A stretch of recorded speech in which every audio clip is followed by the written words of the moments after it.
what do you suggest for like first timers that's going out asking for funding? Mm-hmm.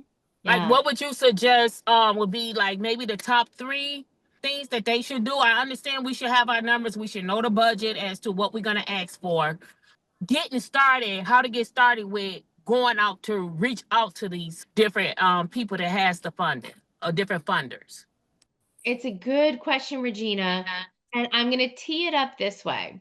I'm going to assume that you have, before you reach out for major gifts, you have had your non-fundraising awareness event so that you have earned the right to ask for the gift. I know you haven't had one yet, but I'm just saying, if I were a startup nonprofit, the first thing I would do would be to work towards a non-fundraising awareness event.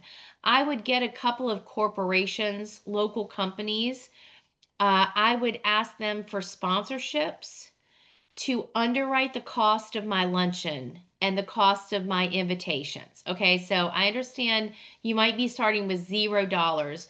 Could you go to some local businesses, let them know you're working to put 150 to 200 millionaires in a room, and you would love to feature them as a sponsor, and invite them to underwrite. And let's say you raise about, oh, I don't know, 15 to 25,000 dollars in sponsorships. That gives you some seed money to get through your awareness event.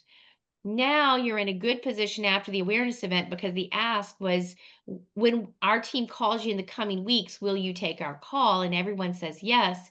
You start calling, and let's say you have the first 3 donor meetings. Now, I want to turn it over to my team. If you are consulting for Regina and these are her first donor meetings, what would you suggest for her as she approaches these donors who she's now started to cultivate through the awareness event? Well, I would thank them for coming, find out more about them.